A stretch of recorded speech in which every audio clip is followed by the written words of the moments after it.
Hello guys, स्वागत है आपका हमारे यूट्यूब चैनल टेन स्क्वायर में। आज हम देखने वाले हैं एक्सरसाइज 5.1 समांतर श्रेणी अरिथमेटिक प्रोग्रेशन। अरिथमेटिक जो प्रोग्रेशन है उसका जनरल फॉर्म क्या होती है, देखो।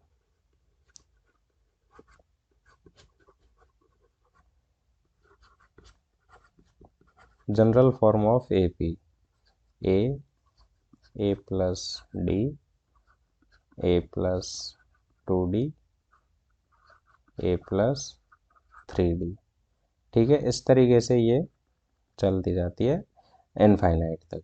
तो यहाँ पे ये है, ये फर्स्ट टर्म हो गई, ये सेकंड टर्म है, ये थर्ड टर्म है, ये फोर्थ टर्म है। तो इस तरीके से ये आगे तक जाएगी। अब हम यहाँ पे देख सकते हैं, मैं यहाँ लिख देता हूँ, ये फर्स्ट टर्म है, ये सेकंड है, ये थर्ड टर्म है और ये फोर्थ टर्म है।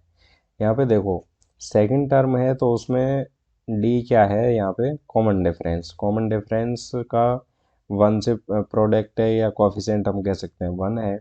और यहाँ पे थर्ड टर्म है तो वहाँ पे कॉमन डिफरेंस की कोफिशिएंट है टू। फोर्थ टर्म में कोफिशिएंट है थ्री। कहने का मतलब जितनी टर्म है उससे एक कम कॉमन डिफरेंस का कोफिशिएंट आ रहा है। इसका मतलब जो nth टर्म के लिए जनरल फॉर्म बनेगी हमारी, वो क्या होगी, इसको हम ए एन से डिनोट करते हैं। ए एन, एन हम कितना भी ले सकते हैं, वन टू, ये नेचुरल नंबर हो जाएगा। तो nth term a n equal to क्या होगा, a plus n minus one into d. nth term में क्या होगा, वन माइनस करने के बाद में जो भी डिजिट आएगी उसको हम कॉमन डिफरेंस के मल्टीप्लाई कर देंगे। तो ये क्या होगा, हमारा nth टर्म का जनरल फॉर्म। ये फॉर्मूला बहुत काम आता है आगे, बाकी हम इसको डिटेल में हम 5.2 में पढ़ेंगे। अभी हम देखते हैं इसके question number one. Question number one है, in which of the following situation does the list of numbers involved make an arithmetic progression and. निम्नलिखित स्थितियों में से किन स्थितियों में संबद्ध संख्याओं की सूची एपी है और क्यों। फर्स्ट है, प्रति किलोमीटर के बाद टैक्सी का किराया, जबकि प्रथम किलोमीटर के लिए किराया 15 रुपये है और प्रत्येक अतिरिक्त किलोमीटर के लिए किराया 8 रुपये है। ठीक है, तो पहला क्वेश्चन हम देख लेते हैं। फर्स्ट किलोमीटर के लिए किराया दे रखा है 15 रुपये, गिवन फेयर दिया हुआ है 15 रुपये। ठीक है, और उसके बाद में ईच एडिशनल किलोमीटर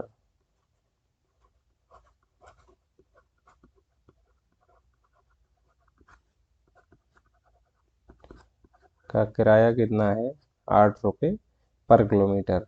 ठीक है, तो हम यहाँ पे अगर कोई व्यक्ति है वो 1 किलोमीटर ही के लिए टैक्सी लेता है तो वो 15 रुपये चुकाएगा। अगर 2 किलोमीटर के लेता है तो फर्स्ट के 15 रुपये अलग से हैं और उसके बाद में 1 किलोमीटर और बचेगा तो 8 किलोमीटर देगा। और जो 3 किलोमीटर के लिए क्या करेगा, फर्स्ट किलोमीटर के लिए 15 रुपये और 2 किलोमीटर के लिए 8 8 रुपये, तो 2 से हमने मल्टीप्लाई कर दिया। और फोर्थ किलोमीटर के लिए 1 किलोमीटर 15 रुपये, और उसके बाद में 3 किलोमीटर और है तो 3 को हमने 8 से मल्टीप्लाई कर दिया। तो इस तरीके से किराया बन रहा है। अब इसको थोड़ा सा आगे सॉल्व कर लेते हैं, तो ये हो गया 15, 15 + 8 किया तो 23, और 15 + 2 8 = 16, 16 + 15 किया तो 31, एंड ये हो गया 8 3 = 24, 24 + 15 किया तो 39। इस तरीके से ये प्रोग्रेशन चल रही है। अब यहाँ पे देख देख सकते हैं हम कि ये अरिथमेटिक प्रोग्रेशन है या नहीं, इसका पता कैसे चलेगा। तो हम कॉमन डिफरेंस निकालेंगे, D1।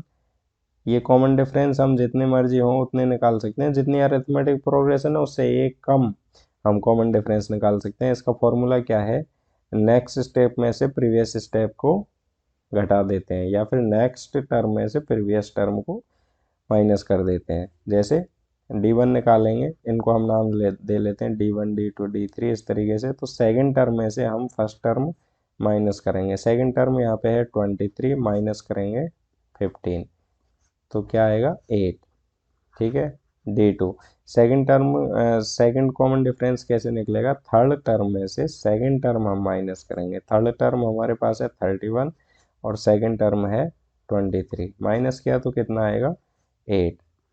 D3 कैसे निकलेगा, जो फोर्थ टर्म है उसमें से हम माइनस करेंगे थर्ड टर्म। फोर्थ टर्म क्या है 39, माइनस थर्ड टर्म क्या है हमारे पास 31, और ये कितना आ गया 8। तो इस तरीके से ये इनफाइनाइट तक हम चेक कर सकते हैं। अब हम यहाँ लिखेंगे चूंकि D1 equal to D3, D2 equal to D3 equal to Dn। तो यहाँ पे हम देख सकते हैं कि जो कॉमन डिफरेंस है वो सभी इक्वल हैं, इसलिए given problem is an arithmetic progression AP। ठीक है, ये हमारा आंसर हो जाएगा। अब हम देखते हैं इसके अगले पार्ट। सेकंड पार्ट है, किसी बेलन में उपस्थित हवा की मात्रा जबकि वायु निकालने वाला पंप प्रत्येक बार बेलन की शेष हवा का 1/4 भाग बाहर निकाल देता है। The amount of air present in a cylinder when A vacuum pump removes 1/4 of the air remaining in the cylinder eight A time.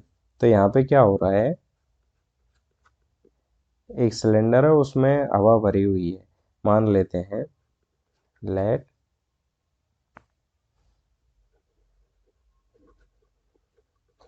Amount of air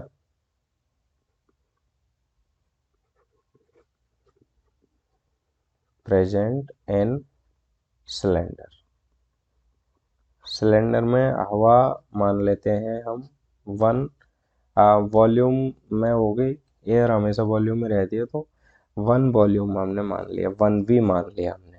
ठीक है, अब जब फर्स्ट में था तो वो 1V था, उसके बाद में जब उसमें से 1/4 माइनस किया हमने तो 1V माइनस 1/4, और किसका किया V का किया। 1V जो हमने माना था, टोटल जो अमाउंट था एयर का उसका हम 1/4 उसमें से वैक्यूम पंप द्वारा माइनस कर दिया। ठीक है, तो उसके बाद अब ये कितना हुआ देखो, ये 1 और ये हो गया 1। अब V के साथ लेके चलते हैं तो 1, 4 1 जा 4, 4 माइनस 1 किया तो 3/4V। ठीक है, उसके बाद में जो नेक्स्ट टर्म आएगी वो क्या आएगी 3/4। अभी जो रिमेन है उसमें से हमें 1/4, किसका रिमेन का ही 1/4 निकालना है, इंटू 1/4V। तो ये कितना हो गया 3/4, यहाँ पे कर लेते हैं इसको 3/4V माइनस 3, 3 1 जा 3 हो गया, 4 4 जा 16V। ठीक है, LCM लिया तो 16, 4 का से डिवाइड किया तो 4, और 4 3 जा 12, तो 12V माइनस 16 1 जा 16, 3V। तो 12 माइनस 3 किया तो 8V अपॉन, सॉरी 9V आएगा। 12 माइनस 3 करेंगे तो आएगा 9। ठीक है, अब इसको हम क्या लिख सकते हैं, 9 को अगर स्क्वायर के फॉर्म में लिखूं मैं तो 3/4 का स्क्वायर लिख सकते हैं V। तो जो ये थर्ड टर्म आएगी वो आएगी 3/4 स्क्वायर V। उसके बाद में अगर यहाँ पे फोर्थ टर्म निकालें तो अभी क्या रिमेन में आ रहा है 9V/16। अब इसमें से हमें घटाना है वैक्यूम पंप द्वारा, हमें एयर को सक कर कितना करना है इसका 1/4 पार्ट, तो 9/16 इंटू 1/4V। अब इसको सॉल्व करें आगे तो ये क्या होगा देखो, 9V/16 माइनस 9 1 जा 9, 16 4 जा 64। LCM लेंगे 64, 16 4 जा 64, 4 9 जा 36V माइनस 9V। तो कितना आएगा 27/16। अगर इसको क्यूब की फॉर्म में लिखें तो 3/4, 3/4 का क्यूब B। तो यहाँ पे क्या आ जाएगा 3/4 का क्यूब V। अब यहाँ पे इसी तरह से ये आगे चलता जाएगा।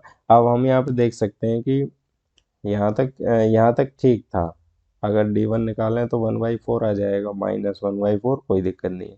लेकिन उसके बाद में स्क्वायर हो रही है, स्क्वायर के बाद में फिर क्यूब हो गया, क्यूब के बाद में फोर्थ पावर आ जाएगी। तो ये जो पावर है इस तरीके से ये कभी भी अरिथमेटिक प्रोग्रेशन में नहीं हो सकती। जैसे हम यहाँ पे अगर d1 निकालें तो d1 क्या होगा, a2 minus a1, second term minus first term, तो 3/4b माइनस 1b क्या होगा, -1/4b। ठीक है, d2 अगर निकालें तो क्या होगा, a3 minus a2। Third part क्या, थर्ड टर्म क्या है हमारी, 3/4 का स्क्वायर, 3/4 का स्क्वायर 3 का स्क्वायर 9, 4 का हो गया 16v माइनस 3/4। अगर माइनस करें तो कितना आएगा, एलसीएम ले लेते हैं, 16 9 माइनस 9, तो ये हो गया 0। अब हम यहाँ पे देख सकते हैं अगर एक भी कॉमन डिफरेंस इक्वल नहीं आ रहा है तो वो अरिथमेटिक प्रोग्रेशन नहीं होगी। जैसे d1 not equal to d2, इसलिए given problem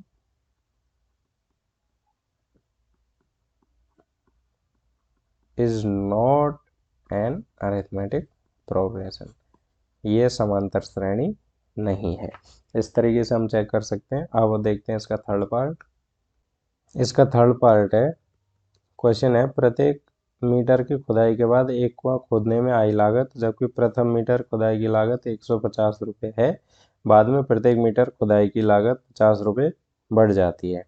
the cost of digging a well after every metre of digging when it costs ₹150 for the first meter and rise by ₹50 for each subsequent meters। कहने का मतलब है कि जो पहला metre है उसकी तो 150 रुपये की लागत है, उसके बाद में प्रत्येक मीटर की 150 रुपये, ओनली 50 रुपये की लागत और बढ़ जाती है।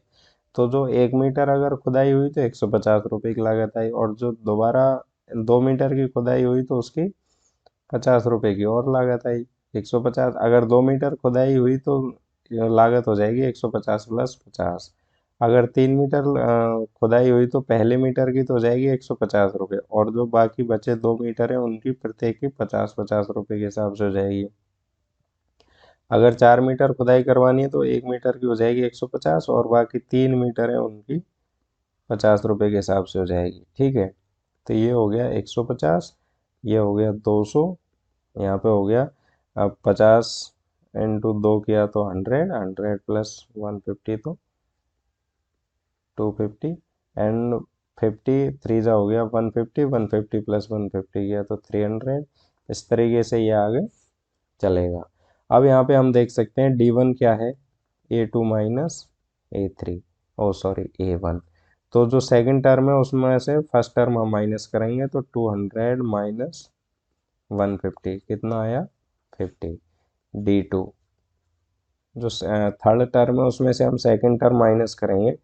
थर्ड टर्म में है हमारे पास 250 माइनस 200 इक्वल टू 50, और जो d3 हमने निकाला है fourth term minus third term, fourth term है हमारे पास 300 माइनस 250 इक्वल टू 50। हम यहाँ पे अगर 3 कॉमन डिफरेंस इक्वल आ जाते हैं तो हम मान सकते हैं कि वो एक अरिथमेटिक प्रोग्रेशन है, एंड वरना नहीं है। d1 इक्वल टू d2 है इक्वल टू d3। इसी तरीके से और आगे होंगे, इसलिए गिवन प्रॉब्लम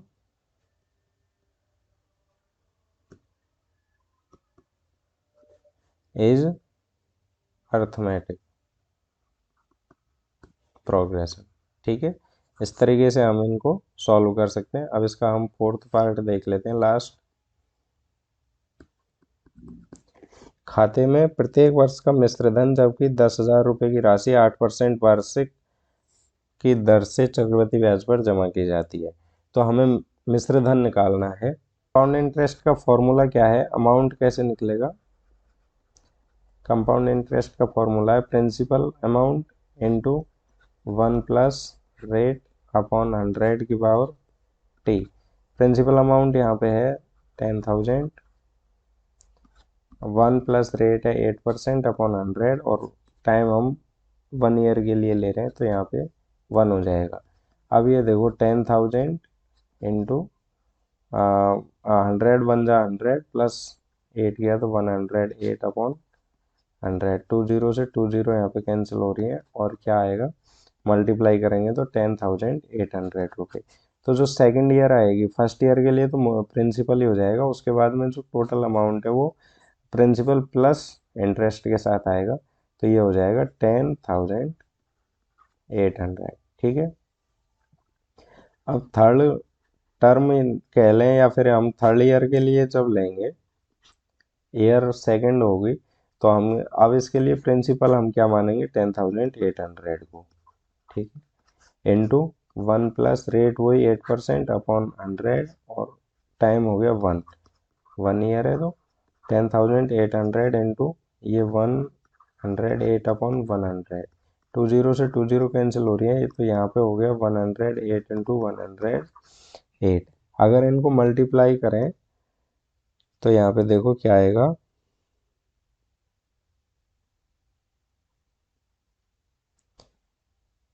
यहाँ पे आ रहा है 11,664। तो जो इसकी थर्ड टर्म आएगी, अगर ये प्रोग्रेशन है तो 11,664 इस तरीके से होगा। अब हम यहाँ पे क्या करते हैं, देखो D1 निकाल लेते हैं। D1 कैसे निकलेगा, second term minus first term, तो 10,800 माइनस 10,000 करेंगे तो यहाँ पे D1 की वैल्यू हमारे पास आ जाएगी 800 रुपीज़। ठीक है। और इसी तरह से D2 हम निकालेंगे तो D2 third term minus second term करेंगे, 11,664 माइनस 10,800, तो इसका जो माइनस करने के बाद में डिफरेंस आएगा वो आएगा 864 रुपीज़। तो यहाँ पे हम देख सकते हैं चूंकि D1 is not equal to D2, इसलिए गिवन प्रोग्रेशन या problem is not a arithmetic progression, ये हमारा आंसर हो जाएगा। अब हम देखते हैं इसका सेकंड पार्ट। सेकंड पार्ट में कहा है right first 4 term of AP when the first term A and the common difference D are given as follow. दी हुई AP के प्रथम 4 पद लिखिए जबकि प्रथम पद A और सारवंतर D निम्नलिखित है। प्रथम पद दे रखा है A की वैल्यू 10 एंड D सारवंतर दिया हुआ है 10। हम जानते हैं, we know that general form of arithmetic progression AP क्या होती है, फर्स्ट टर्म तो हो जाएगी A, सेकंड टर्म के लिए A प्लस D, थर्ड हो जाएगी A प्लस 2D, फोर्थ हो जाएगी A प्लस 3D। इस तरीके से चलेंगे। हमें कितने पद लिखने हैं, कितने टर्म लिखनी है, 4, तो 4 ये हो जाएंगी। तो पहली टर्म A तो क्वेश्चन में दिया हुआ है, एंड सेकंड टर्म के लिए A की वैल्यू 10 और D की वैल्यू है 10, तो ये हो जाएगी। थर्ड टर्म के लिए A की वैल्यू है 10, तो हम यहाँ पे ये 10 लिखेंगे प्लस 2 इंटू D की वैल्यू कितनी है 10। फोर्थ के लिए A की वैल्यू हमारे पास क्या है 10 प्लस 3, D की वैल्यू भी क्या है 10। ठीक है ना। तो ये 10 प्लस 10 किया 20, 10 प्लस 20 हो गया 30 एंड 30 प्लस 10 हो गया 40। तो इस तरीके से ये 4 टर्म हमारी हो जाएंगी समांतर श्रेणी की अरिथमेटिक प्रोग्रेशन की। ठीक है, इस तरीके से हम लिख लेंगे। सेकंड इसका देखो, A की वैल्यू हमारे पास दी हुई है -2 एंड D की वैल्यू है 0, मतलब कॉमन डिफरेंस 0 है। तो यहाँ पे आप देख सकते हैं कि जब डिफरेंस 0 है इसका मतलब सारी टर्म एक जैसी आएंगी। तो जनरल फॉर्म हमारे पास है A plus D, A plus 2D और A प्लस 3D। हमें फोर टर्म लेनी है इसकी। तो A की वैल्यू -2 हो गई और -2 प्लस 0, -2 प्लस D की वैल्यू अगर 0 रखेंगे तो पूरा 0 हो जाएगा। उसके बाद में -2 प्लस ये D की वैल्यू 0 रखेंगे तो ये 0 हो जाएगा। तो यहाँ पे क्या आ रही है, सारी टर्म इक्वल आ रही है, -2 -2 -2, इसलिए कॉमन डिफरेंस 0 है। ये भी क्या है, एक अरिथमेटिक प्रोग्रेशन है। 4 स्टेप हमने 4 टर्म हमने लिख दिए हैं। उसके बाद में हम देख लेते हैं इसका थर्ड पार्ट। थर्ड में जो प्रथम पद है, फर्स्ट टर्म दी हुई है वो 4 है और कॉमन डिफरेंस दिया हुआ है -3। तो जनरल फॉर्म हमें पता ही है, ए प्लस डी, ए प्लस 2d, ए प्लस 3d। ए की वैल्यू क्या है यहाँ पे 4, उसके बाद में ए की वैल्यू 4 एंड डी की वैल्यू है -3। फिर ए की वैल्यू 4 और डी की वैल्यू है -3, ए की वैल्यू है 4, डी की वैल्यू है -3। ठीक है, तो ये 4 हो गया, 4 -3 गया तो 1 हो गया एंड 3 2 जा हो गया 6, -6 प्लस 4 तो -2 एंड 3 जा हो गया 9, -9 प्लस 4 तो -5। इस तरीके से ये हमारी अरिथमेटिक प्रोग्रेशन बन रही है। ठीक है, अब हम देखते हैं फोर्थ पार्ट इसका। ए की वैल्यू हमें दी हुई है -1 और डी की वैल्यू दी हुई है 1/2। अब यहाँ पे देखो जनरल फॉर्म हमारे पास है ही ए प्लस डी, ए प्लस 2d, ए प्लस 3d। ए की वैल्यू -1 और फिर यहाँ पे -1, डी की वैल्यू है 1/2, फिर -1 प्लस 2 इंटू 1/2, -1 प्लस 3 इंटू 1/2। ठीक है, तो ये -1 प्लस 1/2 किया तो -1/2। अब ये देखो 2 से 2 कैंसिल हुआ तो +1 +1 -1 किया तो 0 और ये 3/2 प्लस के हैं और -1 है तो ये 1/2 शेष आएगा। ठीक है, तो ये हमारी अरिथमेटिक प्रोग्रेशन हो गई। ये फोर्थ पार्ट हो गया, इसके हमने 4 टर्म लिख लिए।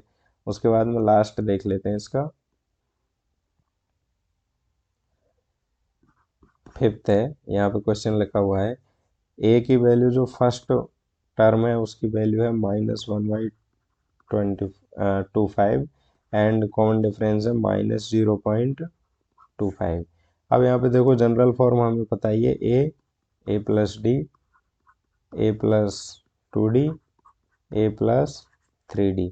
ए की वैल्यू क्या है -1.25 एंड ए की वैल्यू फिर यहाँ पे हम रखेंगे -1.25 प्लस -0.25, ये सेकेंड टर्म हो जाएगी। उसके बाद में -1.25 प्लस -0.25 एंड फोर्थ टर्म हो जाएगी -1.25 प्लस 3।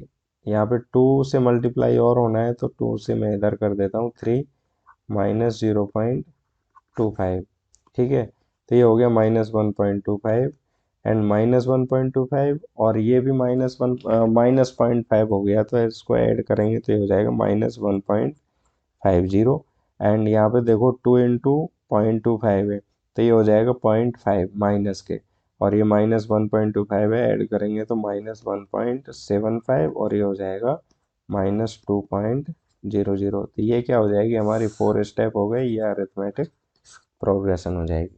इस तरीके से सेकंड क्वेश्चन होता है। अब हम देखते हैं क्वेश्चन नंबर थर्ड है, for the following APs right the first term and the common difference. अब हमें जो सेकंड क्वेश्चन था उसका अपोजिट करना है।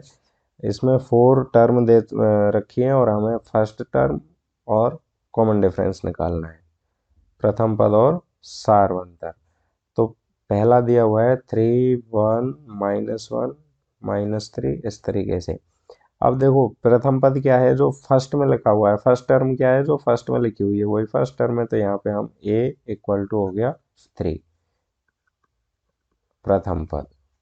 ठीक है, उसके बाद में जो सारवंतर है या कॉमन डिफरेंस हम कह सकते हैं, तो सेकंड टर्म में माइनस कर देंगे first term a2 minus a1, तो सेकंड टर्म में यहाँ पे 1 और फर्स्ट टर्म में 3, 1 -3 गया तो -2, तो यहाँ पे a की वैल्यू 3 आई और d की वैल्यू कॉमन डिफरेंस की वैल्यू -2 आई। ठीक है, ये आंसर हो जाएगा हमारा। उसके बाद में सेकंड पार्ट इसका दिया हुआ है -5 -1 3 7, इस तरीके से ए पी दे रखी है एक। तो यहाँ पे जो फर्स्ट टर्म है ए की वैल्यू हो जाएगी -5 और डी की वैल्यू क्या हो जाएगी, second term minus first term, -1 minus और फर्स्ट टर्म क्या है -5, तो -1 माइनस माइनस हो गया +5, तो डी की वैल्यू हमारे पास आ गई 5 - 1 किया तो 4, तो कॉमन डिफरेंस क्या आ गया हमारे पास 4 और फर्स्ट टर्म क्या आ गई -5। इसी तरह से हम इसका थर्ड पार्ट देखते हैं।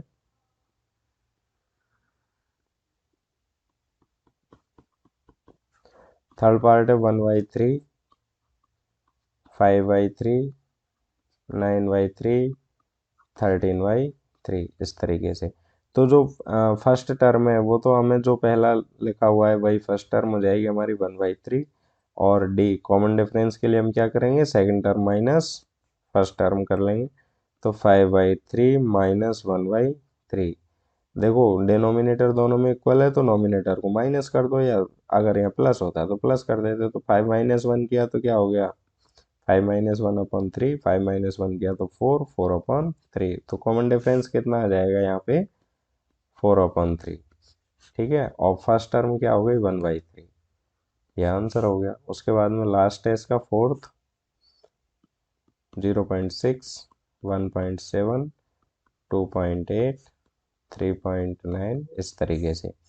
अब यहाँ पे देखो जो फर्स्ट टर्म है वो तो क्लियर देखिए 0.6 हो गई, ठीक है, और जो कॉमन डिफरेंस है वो क्या है, second term minus first term, second term है 1.7 माइनस 0.6। यहाँ पे दो तीन कॉमन डिफरेंस निकालने की ज़रूरत नहीं है, क्योंकि क्वेश्चन ने पहले ही कहा है कि ये सारी एपीज हैं, समांतर श्रेणियां हैं, इसका मतलब इनमें कॉमन डिफरेंस सारे इक्वल होंगे, हमें केवल एक चेक कर लेना है। तो 1.7 माइनस 0.6 किया तो ये 1 पॉइंट बनाया, तो जो कॉमन डिफरेंस है इस अरिथमेटिक प्रोग्रेशन का वो 1.1 है, और फर्स्ट टर्म है 0.6। इस तरीके से हम देख सकते हैं। अब हम देखते हैं इसका क्वेश्चन है, which of the following are APs, हमें चेक करनी है कि कौन कौन सी इसमें एपीज है, कौन कौन सी एपीज नहीं है। If they form an AP find the common difference D and write their more term, 3 more term, निम्नलिखित में से कौन कौन एपी है, यदि कोई एपी है तो इसका सारवंतर ज्ञात कीजिए और इसके 3 और पद लिखिए। तो यहाँ पे देखो 2, 4, 8, 16 ये हमें दिया हुआ है। अब यहाँ पे फर्स्ट टर्म से हमें कोई मतलब नहीं है क्योंकि पूछा नहीं है, इसलिए बाकी हम निकाल सकते हैं। तो यहाँ पे देख ही रहा है कि 2 है, और कॉमन डिफरेंस निकाल लेते हैं। कॉमन डिफरेंस अगर इक्वल आ गए, 2 या 3 कॉमन डिफरेंस हम निकालेंगे, इक्वल आ गए तो वो एपी होगी, और अगर इक्वल नहीं आए तो एपी नहीं होगी। D1 कैसे निकालेंगे, first common difference A2 minus A1, A2 की सेकंड टर्म क्या है 4 minus 2 equal to 2।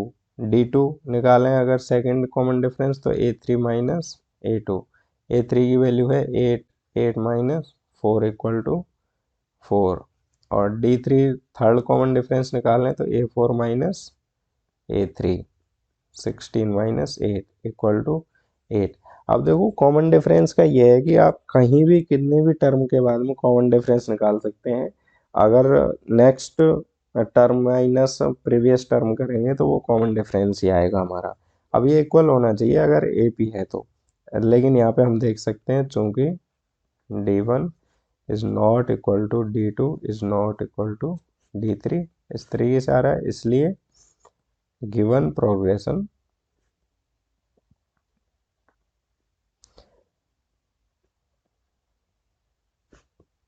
Is not an AP.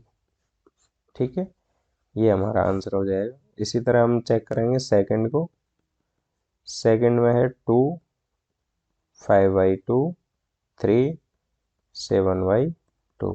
तो यहाँ पे हम फर्स्ट कॉमन डिफरेंस निकाल लेते हैं, second term minus first, 5/2 minus 2, 2 2 जा 4, 5 माइनस 4 किया तो 1/2।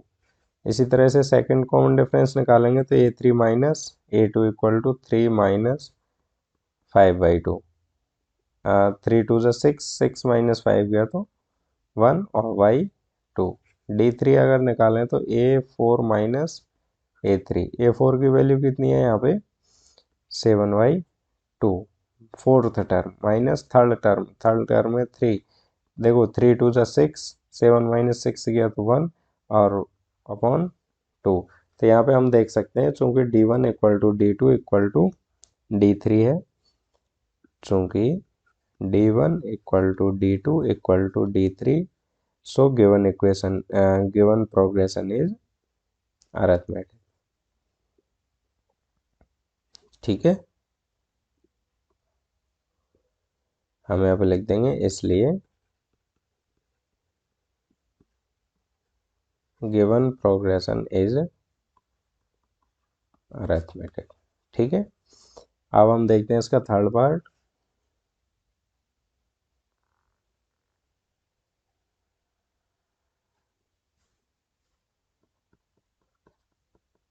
थर्ड में दिया हुआ है -1.2 -3.2 -5.2 -7.2। हाँ, इसमें सेकंड जो पार्ट है इसमें कहा है कि अगर AP है तो उसके नेक्स्ट 3 टर्म और लिखिए। तो ये 4 टर्म पहले से दी हुई है, 5/2, 3, 7/2। अगर यहाँ पे हम नेक्स्ट टर्म की बात करें तो 1/2 का डिफरेंस है, इसका मतलब 7/2 प्लस 1/2 करें तो 4 हो जाएगा, 8/2 मीन्स 4, उसके बाद में 9/2 और फिर आ जाएगा 5। तो ये हमारी 3 टर्म और हो गई, नेक्स्ट 3 टर्म। ठीक है, अब यहाँ पे देखो D1 निकालते हैं हम A2 माइनस A1 से। A2 की वैल्यू है -3.2 माइनस, और A1 की वैल्यू है -1.2। अब यहाँ पे देखो -3.2 और माइनस हो गए प्लस 1.2, तो -3.2 प्लस 1.2 माइनस के 2.0। D2 अगर निकालें तो third term minus second term, third term क्या है -5.2 माइनस -3.2। तो यहाँ पे -5.2 माइनस माइनस हो गया प्लस 3.2, -5.2 और प्लस 3.2 कितना आया -2.0। तो यहाँ पे हम देख सकते हैं D1 = आ रहा है D2, अगर D3 भी निकालें तो भी इतना ही आएगा, 7.2 और 5.2 माइनस करेंगे तो 2 ही बचेगा। ठीक है, इसलिए given progression is an AP। अगर ये AP है तो हमें इसके 3 नेक्स्ट स्टेप भी लिखने हैं। तो यहाँ पे -1.2 -3.2 -5.2 -7.2, उसके बाद में क्या आएगी 2 का डिफरेंस आ रहा है तो -9.2 -11.2 -13.2। तो इस तरह से हमने 3 टर्म इसकी नेक्स्ट टर्म लिख लिए। अब हम देखते हैं इसका फोर्थ क्वेश्चन। क्वेश्चन नंबर 4 है -10 -6 -2 +2, इस तरीके से। ठीक है, तो D1 के लिए हम क्या करेंगे, second term minus first term, second term -6 minus first term है 10। तो यहाँ पे -6 माइनस माइनस हो गया +10, तो क्या आया D1 4। D2 हम निकालें तो -2 माइनस नेक्स्ट टर्म में से प्रीवियस टर्म माइनस करनी है, तो ये -6 -2 + 6 = 4। D3 = 2 minus -2 = 2 + 2 = 4। तो यहाँ पे हम देख सकते हैं कि जो चूंकि D1 = है D2 = D3, इसलिए गिवन प्रोग्रेशन इज, इसलिए given progression is an AP। ठीक है, और नेक्स्ट 3 टर्म के लिए क्या करेंगे 2, उसके बाद में कॉमन डिफरेंस कितना आ रहा है 4, तो ऐड कर देंगे 6, 6 के बाद में 4 ऐड करेंगे तो 10, 10 के बाद 4 करेंगे तो 14। इस तरीके से नेक्स्ट टर्म आएगी। ठीक है, उसके बाद में अब हम देखते हैं 5, मैं इनको इरेज कर देता हूँ यहाँ से।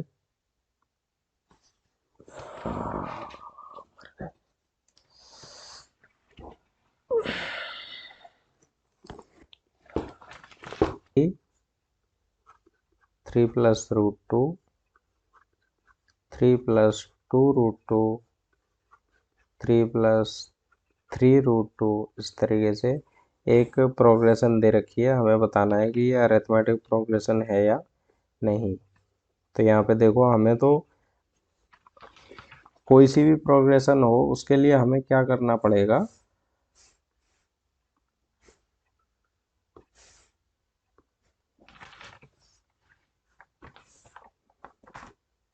तो यहाँ पे कोई सी भी प्रोग्रेशन हो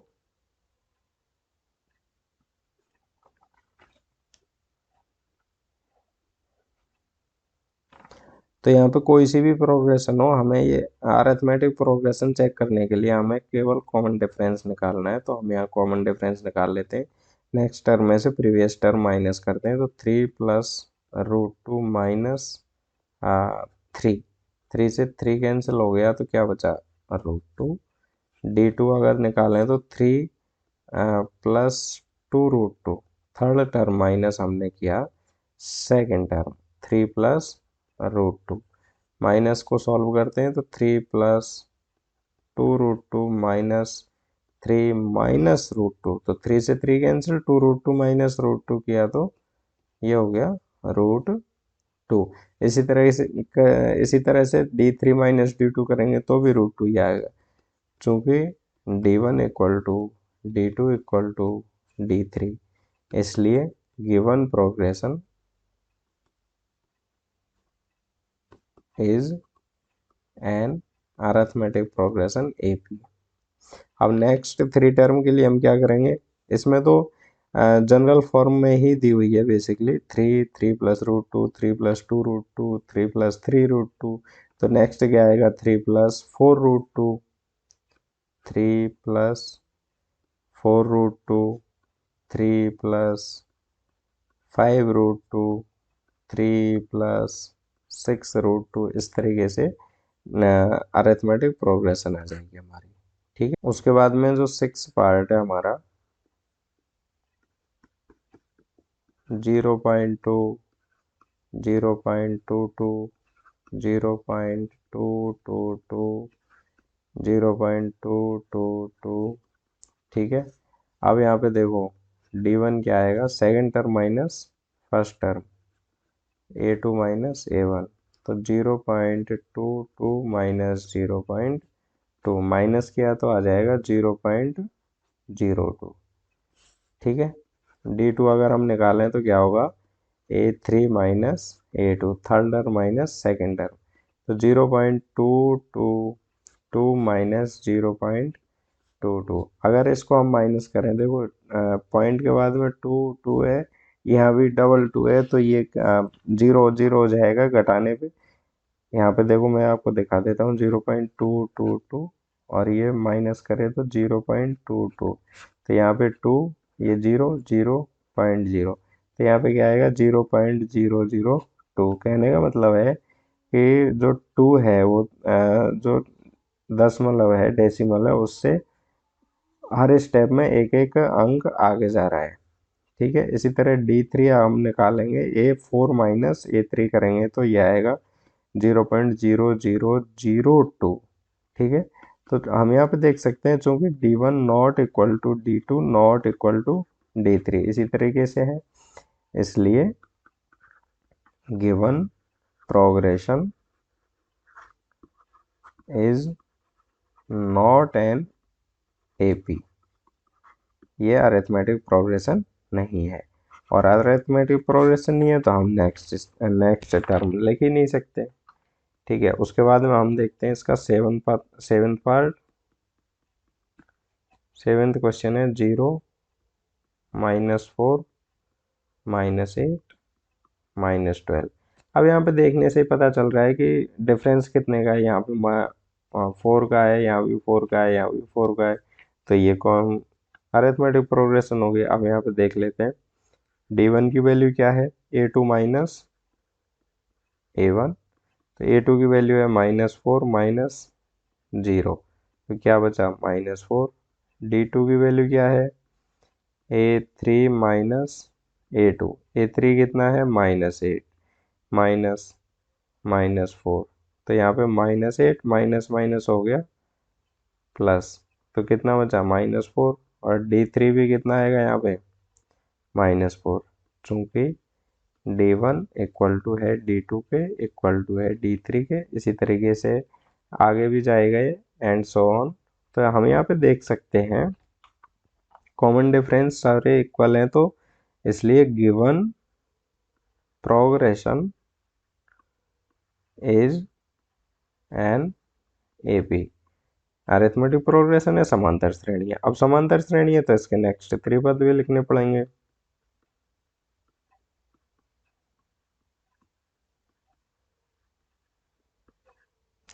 तो क्या होगा -16 -20 और -24। ठीक है, अब हम इसका लास्ट पार्ट है 8th, वो हम देख लेते हैं। मैं यहाँ पे कर लेता हूँ उसको। क्वेश्चन दिया हुआ है -1/2 -1/2 -1/2 और -1/2, इस तरीके से। ऐसा हमने पहले भी किया है थर्ड या सेकंड में।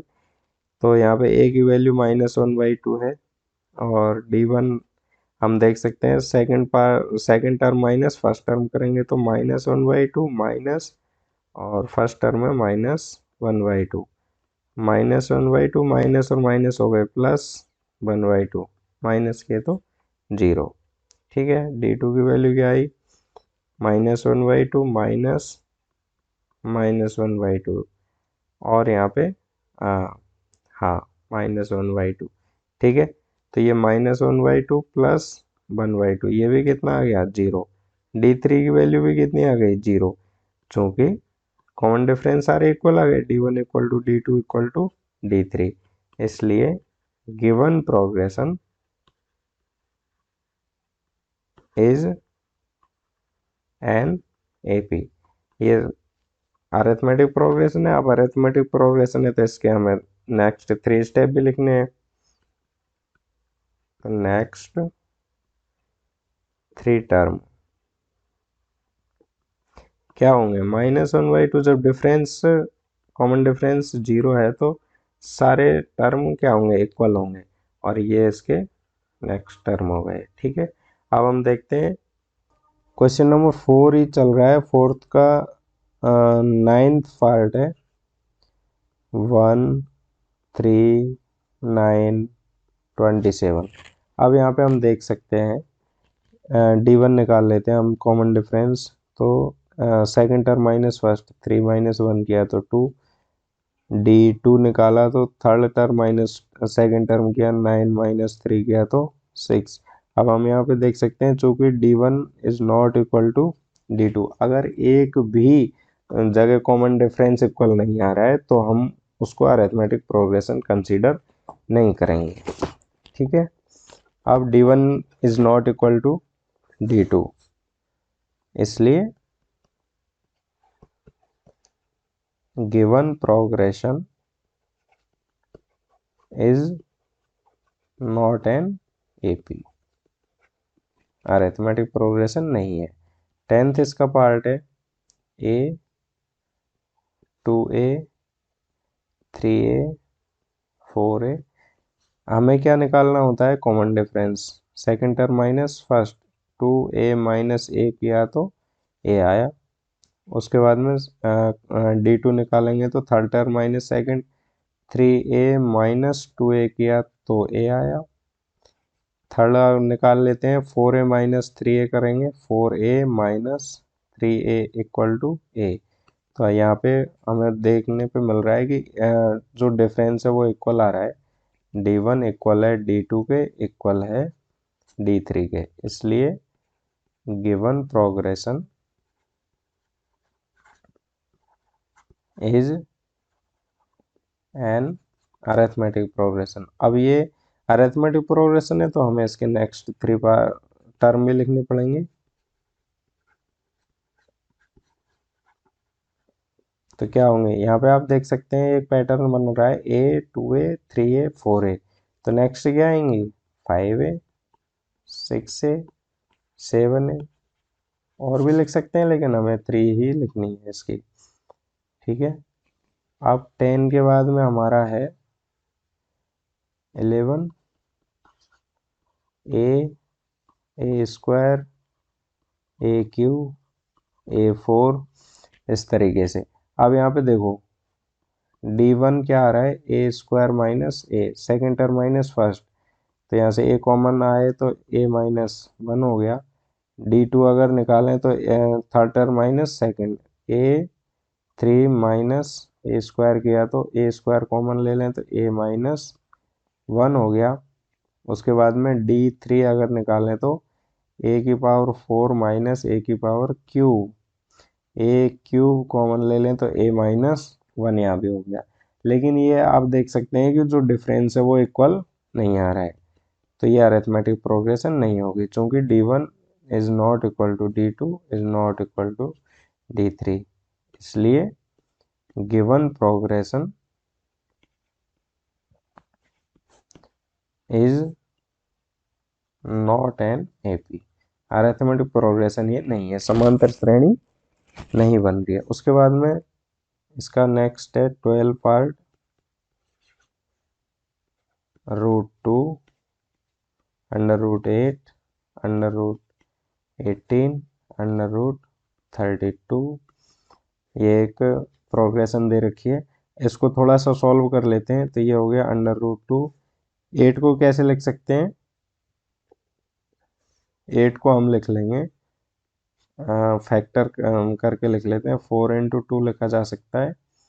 18 को क्या लिखा जा सकता है, 9 × 2, और 32 को लिखा जा सकता है 16 × 2। इनको हमने ऐसा क्यों लिखा है, क्योंकि ये कंप्लीट स्क्वायर है। 4 का अगर अंडर रूट लेंगे स्क्वायर तो ये आएगा 2 √2, और 9 का हो जाएगा 3 √2, और ये हो जाएगा 4 √2।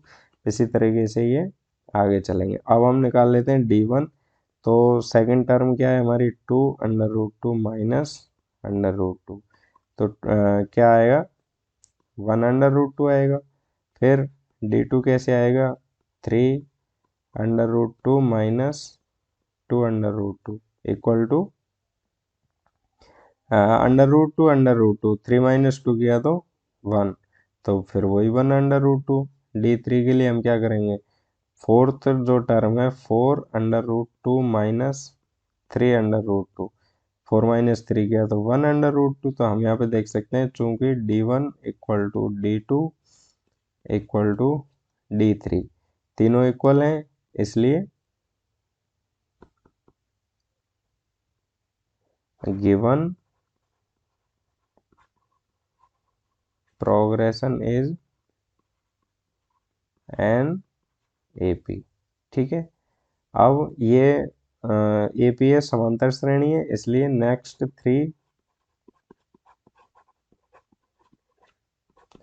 टर्म हम लिख लेंगे, क्या होंगी, नेक्स्ट 3 टर्म होंगे हमारे पास।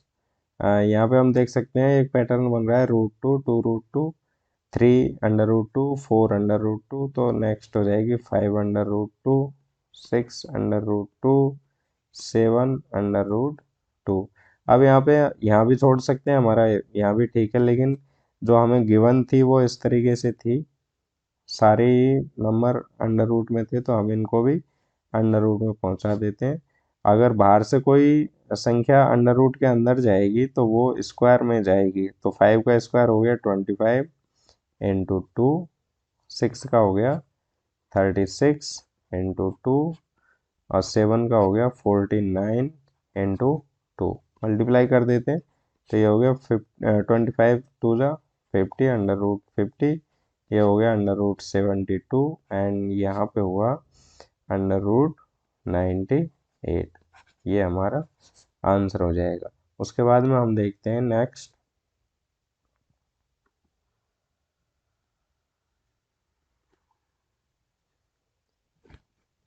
हमारा है 13 नंबर है।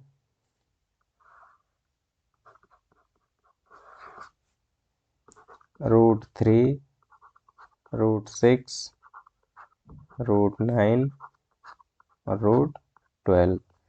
तो इनको हम D1 माइनस D2 इस तरीके से करेंगे। D1 की वैल्यू आएगी A2 माइनस A1 करेंगे, तो ये हो गया √6 माइनस √3। √6 का मतलब क्या है, यहाँ से √3 कॉमन आ सकता है, √3, तो यहाँ पे बचेगा √2 माइनस 1। D2 अगर निकालें तो क्या होगा, √9 माइनस √6। ठीक है, third term minus second term, तो यहाँ पे भी √3 अगर कॉमन ले लें तो यहाँ पे बचेगा √3 माइनस √2। तो यहाँ पे हम देख सकते हैं चूंकि D1 is not equal to D2, इसलिए given progression is not an AP, arithmetic progression नहीं है। ठीक है, तो यही हमारा आंसर हो जाएगा। उसके बाद में 14 पार्ट है इसका, 1 स्क्वायर, 3 स्क्वायर, 5 स्क्वायर, 7 स्क्वायर, इस तरीके से। ठीक है, तो इसको थोड़ा सा और सॉल्व कर लेते हैं। 1 स्क्वायर मीन्स 1, 3 स्क्वायर का मीन्स हो गया 9, 5 स्क्वायर मीन्स हो गया 25, 7 स्क्वायर मीन्स हो गया 49। तो यहाँ पे D1 निकालते हैं, second term minus first, 9 minus 1 किया तो 8। D2 निकालें तो 25 माइनस 9 16, एंड D3 निकालें तो 49 माइनस 25, तो यहाँ पे हो जाएगा 24। तो यहाँ पे हम देख सकते हैं चूंकि D1 is not equal to D2 not equal to D3, इसलिए given progression is not an AP। ठीक है, अब इसका लास्ट है हमारा, यहाँ से इरेज कर लेता हूँ मैं। देखो 15 नंबर है, 1 स्क्वायर, 5 स्क्वायर, 7 स्क्वायर, 73, इस तरीके से एक प्रोग्रेशन दी हुई है। इसको सॉल्व करें तो ये 1, 5 स्क्वायर मीन्स हो गया 25, 7 स्क्वायर हो गया 49 एंड 73। ठीक है, तो हमें तो वही कॉमन डिफरेंस निकालना है। Second term minus first, 25 minus 1 किया तो 24। D2 की वैल्यू आई 49 माइनस 25 किया तो 24, और D3 की वैल्यू आई 73 माइनस 49 किया तो भी हमारा कितना आया 24। तो यहाँ पे हम देख सकते हैं चूंकि D1 equal to D2 equal to D3 equal to 24, इसलिए given progression is an AP। Arithmetic progression है, समांतर श्रेणी है। तो नेक्स्ट 3 टर्म,